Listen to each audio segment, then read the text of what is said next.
Bueno, y vamos a ver el tercer paso del método inductivo. No olviden que el método inductivo se basa en tres partes, ¿verdad? La primera, que es la observación, que es donde más tiempo vamos a pasar viendo los detalles, viendo cómo está escrita ese texto, el contexto, la historia de ese texto y averiguando todo lo que podamos de las palabras claves, repetidas, especiales y demás. Después de haber hecho ese paso de de la observación, pasamos a la interpretación. Y en la interpretación, entonces vamos a respondernos la pregunta. Hay más preguntas que yo les puse por ahí, pero la pregunta básica, ¿qué dice el texto? ¿Qué nos enseña el texto? ¿Qué dice? No es qué es lo que yo quiero decir, qué es lo que dice para mí, no, es qué dice. Y tomando en cuenta a quién se le escribió, no a quién lo voy a aplicar, sino a quién se le escribió. Si se le escribió a los apóstoles, si se le escribió a Israel, etcétera. ¿Qué dice el texto? No es qué quiero que diga, ni cómo lo aplico, no es qué dice. En el tercer paso ya cambia la cosa y entonces el paso que vamos a ver es la aplicación. Entonces la aplicación nos va a decir o vamos a respondernos la pregunta básica. ¿Qué dice para mí el texto? ¿Qué me dice el texto? ¿Verdad? Voy a compartir la pantalla. ¿Ok?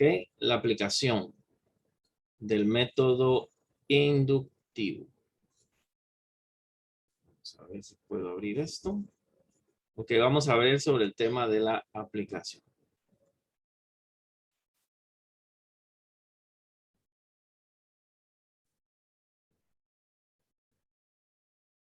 Estamos en moderador. Y listo. Ok, la ven conmigo, ¿verdad? Listo, ok. Ok, la aplicación del método inductivo.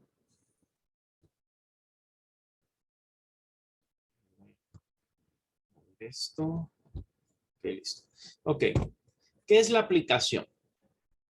La aplicación es el puente entre nuestro texto que está ubicado en el pasado y nuestra época actual. Recuérdese que el pasaje que usted está leyendo probablemente tenga 2000 años, cuando menos, ¿verdad? Si estamos hablando de hechos, o 4000 o 5000 años o más de escritura. Entonces, usted y yo tenemos que hacer un puente entre esas historias del pasado, entre esa cultura que probablemente no tiene que ver nada conmigo, con un hombre ya tal vez de la época postmoderna o demás, y aplicarlo a nuestras situaciones actuales. Eso parece sencillo, pero no lo es muchas veces. Entonces hay que saber hacer este puente entre la vida, el pasado y el presente. Sin la aplicación, si usted no hace aplicación al predicar, al enseñar o al estudiar la Biblia, usted está contando o está leyendo una historia. Está leyendo solamente una poesía, si estamos hablando de los Salmos, Proverbios, Eclesiastés, está leyendo una obra literaria, pero no está aplicando los conocimientos, o sea, está aplicando conocimientos desligados de la vida de las personas. Tiene que haber aplicación, porque si no, no tiene sentido. Algo que siempre he dicho en el tema de los niños, que generalmente escuela dominical y demás, hacemos mucho énfasis en las historias, porque a los niños les encantan las historias, pero un error de las escuelitas dominicales ha sido solamente enseñar la historia y no enseñar la aplicación y no explicar cómo ellos pueden vivir eso que vivió Moisés, cómo se aplica a su vida, eso que vivió Abraham, cómo se aplica a su vida, eso que leyeron de Sodoma y Gomorra, ese pecado que los destruyó, cómo se ve también en nuestra vida actual, aunque no nos guste con el tema de la homosexualidad y demás. Debe haber aplicación porque la aplicación es lo que le queda a las personas. He oído gente que dice, excelente mensaje, pero ¿en qué me sirve? Cuando es así es que no ha tenido una aplicación para su vida. Entonces el mensaje está lleno de conocimientos, pero no se le aplica en nada. La aplicación es el mensaje que nos queda a nosotros del texto que estamos estudiando. Es lo que vamos a poner en práctica para nuestro conocimiento. Ojo, si usted hace una mala observación, va a ser una mala interpretación. Y si hace una mala interpretación, es muy probable que haga una mala aplicación. Entonces, la clave, vuelvo, me retrocedo, está en la observación. Si usted hizo un buen trabajo de observación, va a llegar a hacer una interpretación correcta y probablemente la aplicación también sea correcta. Aspectos a considerar antes. Entonces, hay un aspecto en cuanto a las promesas. Las promesas a veces se ha abusado mucho de ellas. Hay gente que agarra promesas del Antiguo Testamento y las aplica a diestra y siniestra para su vida. Hay que tomar en cuenta que en muchos casos hay requisitos para que estas promesas se puedan cumplir. Debe averiguarlo según el contexto. Por ejemplo, aunque no voy a hablar del Antiguo Testamento, echémosle un vistazo a Filipenses 4:19. Filipenses 4:19. Y se va a dar cuenta de una promesa muy común que utilizamos los cristianos. Filipenses capítulo 4, verso 19. Y dice así: mi Dios pues suplirá todo lo que os falta conforme a sus riquezas en gloria en Cristo Jesús. Entonces la persona lee esto y lo dice, y lo ato para mí o lo declaro para mí. Mi Dios suplirá todo lo que me falta conforme a sus riquezas en gloria. ¿Te parece una promesa? Pero usted no lo puede aplicar si no ha cumplido con el verso 14 o verso 15. Si usted lo va a aplicar, tiene que explicar a la persona o usted entender que el requisito para que eso se cumpla en mi vida está en el verso 14 y el verso 15. Si no, lo está aplicando mal. ¿Qué dice el verso 14, por ejemplo? Sin embargo, bien hiciste en participar conmigo en mi tribulación. Ayudaron a Pablo en un momento difícil. Verso 15. Y sabéis también vosotros, oh filipenses, que al principio de la predicación del evangelio, cuando partí de Macedonia, ninguna iglesia participó conmigo en razón de edad, sino solo ustedes. Ok, interesante. Si usted ve el 16, también va a decir que ellos enviaron a Tesalónica una y otra vez para sus necesidades. Entonces, ese mi Dios pues suplirá todo lo que os falta. No lo puedo aplicar nada más hasta ahí. Dios le va a suplir todo lo que le falta. No. Dios va a suplir todo lo que le falta. ¿A quiénes? A las personas que apoyan la obra de Dios. Si usted lo ve en el verso 14, verso 15, verso 16, era una iglesia que estaba apoyando a Pablo en su obra misionera. Entonces, Pablo le lanza la bendición del versículo 19. Entonces, ¿esto se aplica a todos los cristianos? No, se aplica a los cristianos que son apoyadores de la obra de Dios. Entonces, tome en cuenta a la hora de aplicar que tiene que aplicarlo correctamente. No solamente guiarse por el versículo, sino que también entender los requisitos de esa aplicación o del contexto. Vamos a ver los casos de los pasajes del Antiguo Testamento. Cuando lea pasajes del Antiguo Testamento, tenga en cuenta que muchas de las cosas que se pedían hacer ya no son necesarias en el Nuevo Testamento. Ok, yo puse, a pesar que voy a hablar del Antiguo Testamento, puse un pasaje de 1 Corintios 11, 5 al 6, que es del Nuevo Testamento, pero es una práctica que existía desde los tiempos del Génesis. Cuando tenga usted una duda de alguna práctica, busque si hay varios ejemplos en otros lugares en el Nuevo Testamento, porque si no es una orden local. Por ejemplo, 1 Corintios 11. En 1 Corintios 11, usted va a encontrar de que se habla del tema del velo. Entonces, digamos que ese fue mi texto a estudiar. Y entonces me queda la duda. Tengo que enseñar entonces que las mujeres se deben poner velo, según 1 Corintios 11:5. 11:5 me dice, pero toda mujer que ora o profetiza con la cabeza descubierta afrenta su cabeza porque lo mismo es que se hubiera rapado. Porque si la mujer no se cubre, que se corte también el cabello. Y si le es vergonzoso a la mujer cortarse el cabello o raparse, que se cubra. ¿Cómo yo voy a aplicar esto a la vida actual? Tengo que entender y descubrir a qué está detrás de esa costumbre. Ahí hay una costumbre que ya no es para mi época. Puede ser que sea para los países musulmanes, por así decirlo, los países árabes, pero por lo menos para Latinoamérica no es nuestra costumbre. Entonces, ¿por qué Pablo está imponiendo eso en la iglesia o lo está aconsejando? ¿Qué hay detrás del velo? ¿Qué significa el velo? ¿Qué significaba que una mujer no anduviera el velo? Después que yo descubro esto, entonces puedo aplicar el principio que se esconde detrás de ese aspecto cultural. Si usted ve el verso 10 nos da luz. Dice, por lo cual la mujer debe tener señal de autoridad sobre su cabeza por causa de los mensajeros o ángeles. Señal de autoridad. Entonces, ¿qué era el velo? El velo era una señal de autoridad. Era una señal de autoridad y de respeto para el hombre. Por eso es que habla en el verso 8 del hombre y de todo. Entonces, una mujer que en aquella época entrara a la iglesia sin velo, no porque la iglesia lo permitía, era una mujer que estaba diciendo que ella no respetaba a su marido. El velo lo usaban las mujeres de casa. Las mujeres que no eran de casa no usaban el velo. Las prostitutas andaban sin velo y las prostitutas andaban con el pelo corto en aquella época.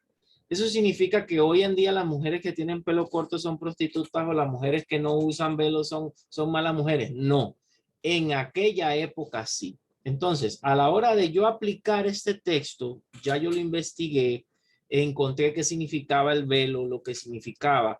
Entonces, ¿qué yo voy a aplicar? ¿El que la mujer se ponga velo? No. ¿Cuál es el sentido?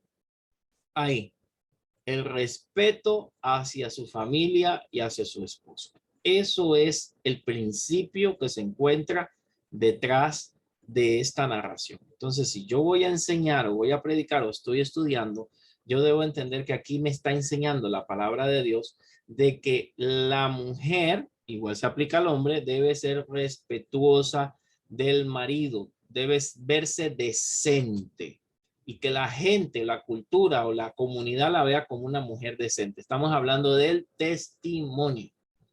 Eso es lo que estamos hablando. Para ellos era mal testimonio en aquella época que una mujer no usara velo. Hoy en día para nosotros es así, no. Pero pueden haber otras cosas que se vean como mal testimonio de una mujer hacia el hombre, ¿verdad? Entonces tal vez voy a poner un ejemplo y que no suene machista, pero tal vez una mujer que entre con su esposo a la iglesia en minifalda o toda escotada. Tal vez ahí esté dando un mensaje extraño hacia el marido y hacia las demás personas. Entonces, a eso se refería, ¿verdad? Así que cuando veamos cosas culturales, usted tiene que tratar de analizar qué quería decir con todo eso, cuál es el principio que hay detrás. En cuanto a las leyes del Antiguo Testamento, tome en cuenta que la ley la podemos dividir en varias secciones. Ojo con esto. Tal vez algunos ya lo conocen. La ley del Antiguo Testamento, habían varias. Estaba la ley ceremonial. La ley ceremonial la cumplió Jesús al morir en la cruz, que es el guardar el sábado, que es el sacrificio de animales, ya no es necesario, según Hebreos, sacrificar nada porque Jesús fue el sacrificio perfecto. Entonces, cuando yo leo esas cosas de sacrificio de animales, de ofrendas de vino y etcétera, todo eso se cumplió en Jesús, ya no hay que practicarlo. Por eso Jesús en la cruz dijo, consumado es. O sea, ya se cumplió. Esa parte de esa ley, usted que la ve en el Antiguo Testamento, ya no la puede poner en práctica. Eso simboliza a Jesús. Está la otra ley que es la ley civil, que es propia de los judíos, pero con principios útiles, ¿verdad? Éxodo 21-24, ahí no va a hablar del ojo por ojo y diente por diente. Entonces eso evitaba que la gente se vengara más allá de lo normal. Si alguien, ¿qué pasa hoy en día? Alguien te golpea y el otro lo mata. Entonces es una venganza desproporcionada. El ojo por ojo y diente por diente hacía que fuera una justicia. Te quitó esto, tú le quitas lo mismo. Te golpeó, entonces tú también lo golpeas. Pero Jesús va más allá en Mateo 5:38 y elimina eso y nos dice que no debe ser así, que más bien debemos poner la mejilla, o sea, debemos tolerar al que nos ofende. Entonces, esa parte de la ley civil, hay cosas que ya tampoco se practican, porque hay cosas que Jesús dice que ya no son necesarias y eran cosas de la ley de ellos. La ley moral todavía continúa. Éxodo 20:10, por ejemplo, el honrar a padre y madre, o los 10 mandamientos. En Éxodo 20:12, perdón, se menciona sobre el honrar a padre y madre. Y Mateo 7:10-13, Jesús lo retoma y dice, ustedes no honran a su padre y a su madre, porque cuando deben ayudarlos, dicen que eso es una ofrenda guardada para Dios y no honran a sus padres, o sea, no los ayudan. Mateo 7:10-13.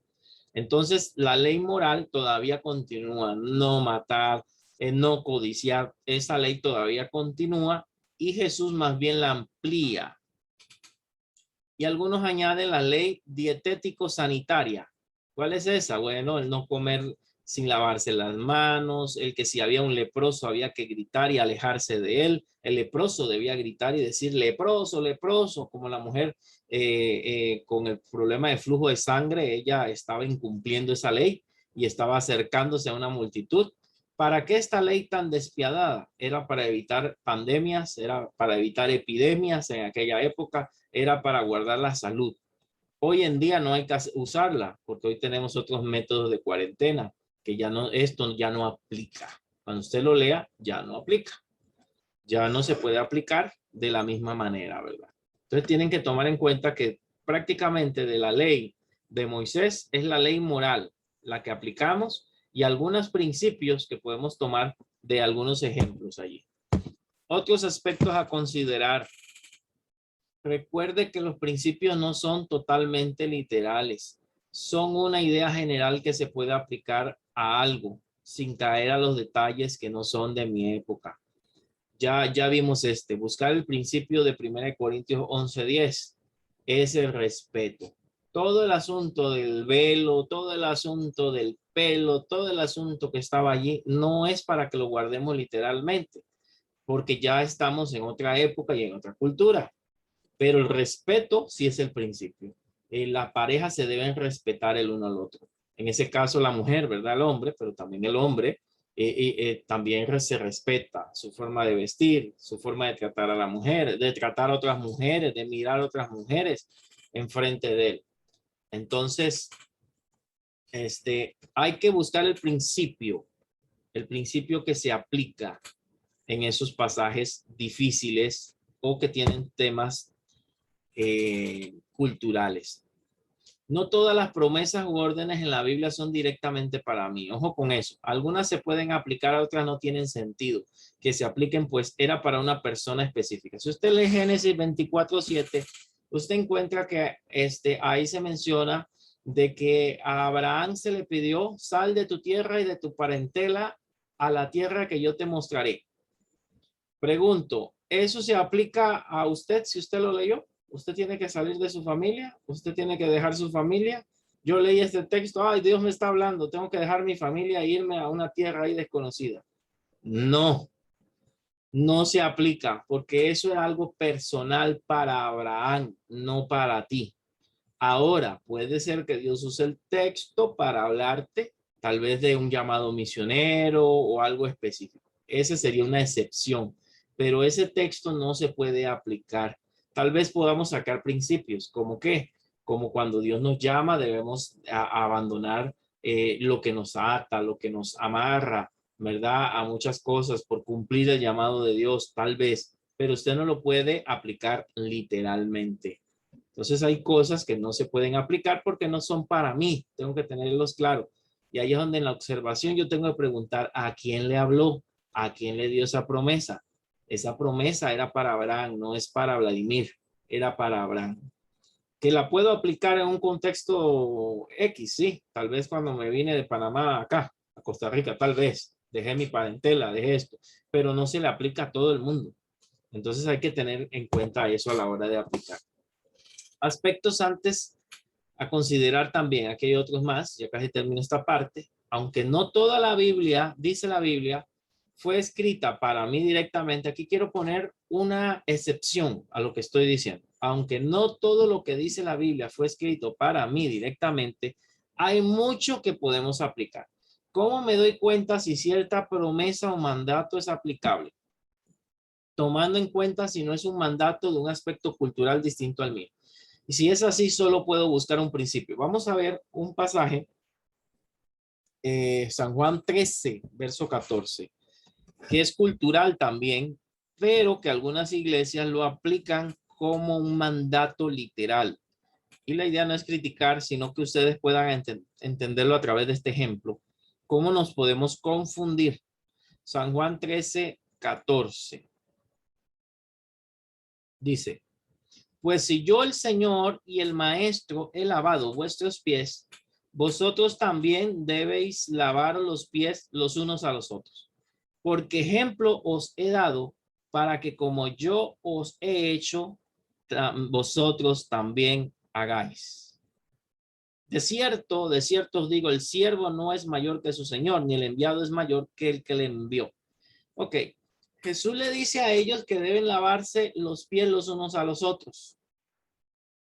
Jesús le dice a ellos que deben lavarse los pies los unos a los otros. La pregunta aquí es, ¿eso se aplica también a nosotros? ¿Debemos estar haciendo lavamiento de pies en las iglesias? No, No, no. no. Ahí está hablando del Exactamente. servicio que tenemos que darnos unos a otros. Exactamente. Ese es un aspecto cultural. Era un ejemplo. Ahora, para ellos, en aquel momento, sí era literal. Porque a la hora de que alguien llegaba a una casa, el esclavo, el dueño mandaba al esclavo para que le lavara los pies al sirviente, al esclavo, los pies a la persona visitante. Y esto implicaba que yo estaba dándole una buena atención a la visita. Por eso cuando Jesús entra en la casa de Simón el fariseo y no le lavan los pies y entra la mujer, aquella mujer pecadora y le enjuaga los pies con sus lágrimas, él le reclama y el hombre comienza a hablar mal de Jesús en su mente, le dice, pero tú entré a tu casa y tú no lavaste mis pies, porque esa era una manera de recibir, es como llegar a una casa de un tico y que no te den café. Eso es casi como una ofensa. Entonces, es algo cultural. Las personas saben que así se maneja el recibimiento. Ahora, eso no significa que eso lo tengamos que hacer nosotros. Si yo quiero darme cuenta, si eso lo tengo que practicar, me hago una pregunta sencilla. ¿A quién se lo dijo? El Señor. Y con eso me respondo. Se lo dijo a los discípulos. En ninguna parte dice que hagan la iglesia lo haga, hagan después de mí lo hagan, como se dijo en la cena. No, lo dijeron, se lo dijo a los discípulos. Ahora, ¿cuál es el principio que extraigo de aquí? Lo que dijo Jordan, el servicio. Ahora, bajo mi cultura, yo puedo servir de otra manera. Puedo servir a una visita, puedo servir a un siervo de Dios con un hospedaje, puedo servir en la iglesia, puedo servir de otra forma a la comunidad, a los necesitados. El servicio es lo que está hablando aquí. Entonces, tengo que buscar ese principio cuando hay aspectos culturales. Hay cosas que son literales, hermanos, y no les va a costar, pero cuando son cosas culturales, trate de buscar como qué es lo que se esconde detrás de ese ejemplo del velo, del lavamiento de pies, etcétera. Si se le está pidiendo a un creyente o una iglesia, probablemente se aplique, porque también soy creyente y parte de la iglesia. Si usted ve Gálatas 5:16, nos dice, sé lleno del Espíritu Santo. Quiero preguntar, ¿eso sí se aplica a nosotros o no? ¿Se le está diciendo a quién se le está diciendo? A una iglesia. ¿Se aplica a nosotros directamente?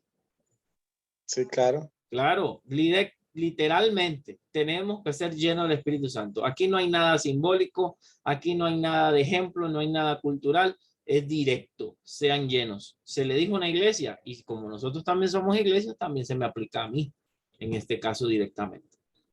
Ahora, aquí sí viene la excepción. No podemos negar que Dios es soberano y puede usar un pasaje para darme una promesa personal por medio de la guía de su espíritu. Sin embargo, esto no es la excepción. Es la excepción, perdón, y no la regla. No podemos estar forzando promesas que no son para nosotros, solo porque están en la Biblia. Entonces, quiero explicarle de que para yo interpretar correctamente y aplicar, tengo que hacer un estudio serio.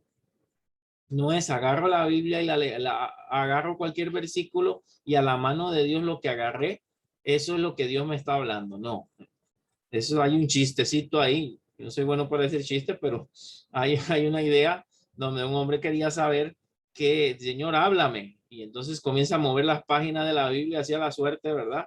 Y entonces encuentra el versículo, Judas se ahorcó.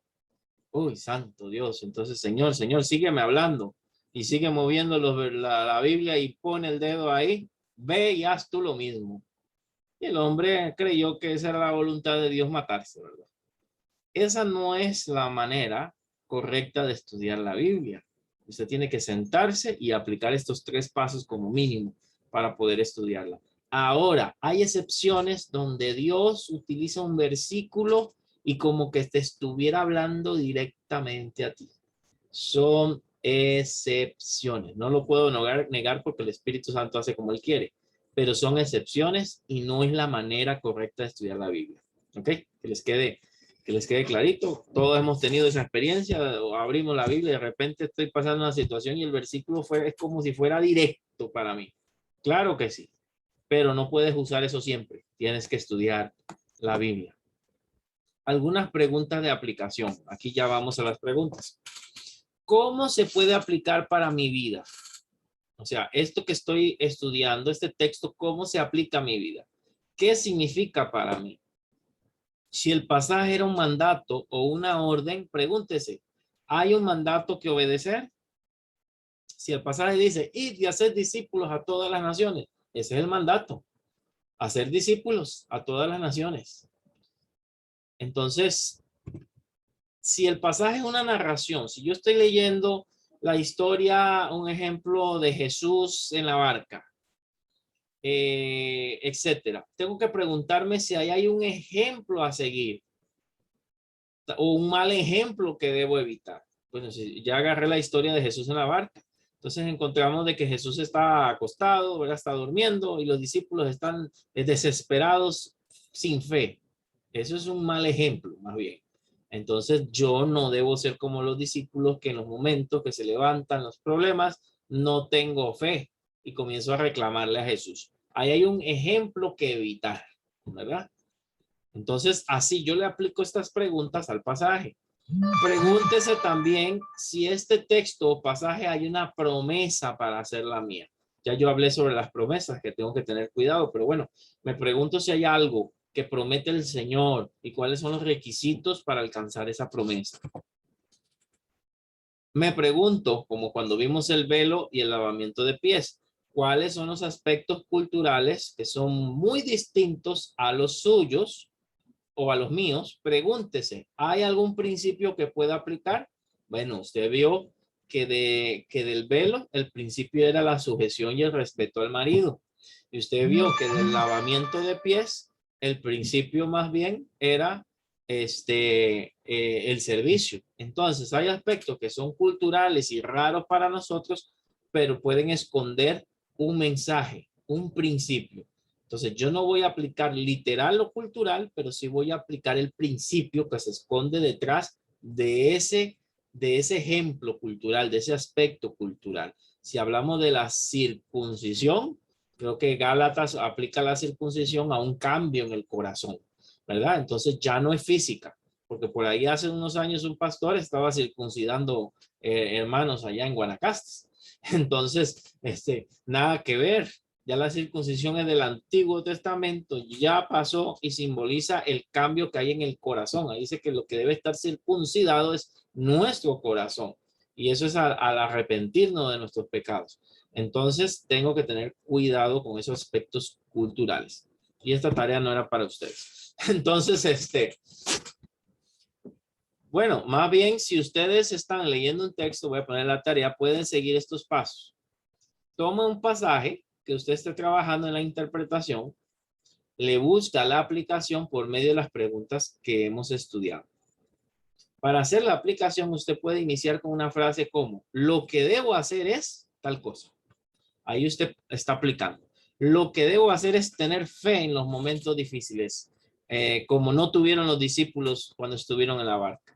La promesa que encontré para mí es que debo renunciar a las cosas que más amo por seguir al Señor. De esta narración aprendí que tal cosa. El mandato que hay para mí es que yo debo ir y hacer discípulos. Tengo que ir y hacer seguidores para Jesucristo, ganar almas para el Señor. Y a veces el pasaje no tiene ninguna de estas cosas, sino que solamente nos muestra el carácter de Dios. Entonces aprendí de Dios que es bueno. Aprendí de Dios que que Él sana. Aprendí de Dios que es salvador. Entonces, esto le puede ayudar a usted a hacer una aplicación correcta.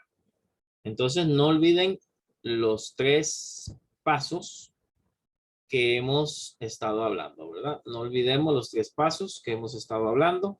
No olvidemos observar. No olvidemos interpretar. Y no olvidemos aplicar. Que en la aplicación tengo que tener cuidado a aplicar cosas que ya no son para nuestro tiempo, que es de otra cultura. Tengo que tener ese detalle de ver qué sí se aplica y qué no se aplica. Hay cosas del Antiguo Testamento que ya no se aplican porque se cumplieron en Jesús o porque ya estamos en una cultura distinta. Hay cosas y prácticas que ya no se aplican porque estamos en otra cultura y en otra época, pero todas ellas esconden un principio, eso no lo olvide, algo que podemos aprender detrás de ese aspecto cultural, ¿verdad? En Pedro creo que por ahí hay un pasaje donde aplican algunas iglesias más legalistas, donde dice que las mujeres no usen peinados ostentosos ni vestidos lujosos, y entonces algunas iglesias han aplicado ese versículo literalmente, pero sencillo, dice vestidos lujosos. ¿Cuál era el problema? ¿El vestido? No, que eran lujosos.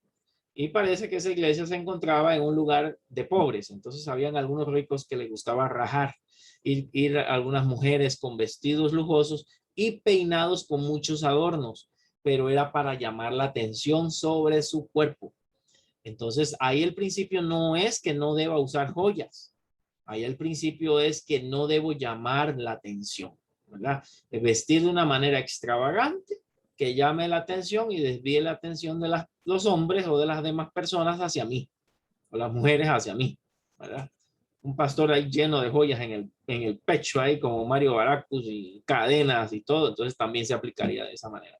¿Porque la cadena es mala? No. ¿Porque el oro es malo? No. Sino porque estoy tratando de llamar la atención sobre mí mismo. Entonces tengo que descubrir el principio que se esconde sobre ese aspecto cultural. Entonces, no sé si alguno tenga alguna pregunta o aportación. Que pueden hablar, ¿dónde están? Eso ya es otro tema. Voy a pasarles, creo que les debo las presentaciones. Ahorita que cerramos, voy a pasarles las presentaciones estas para que la tengan de guía de la interpretación, observación, interpretación y aplicación para que las tengan porque no están en el material que están leyendo, ¿verdad? Entonces, ¿están claros, hermanos? ¿Están claros?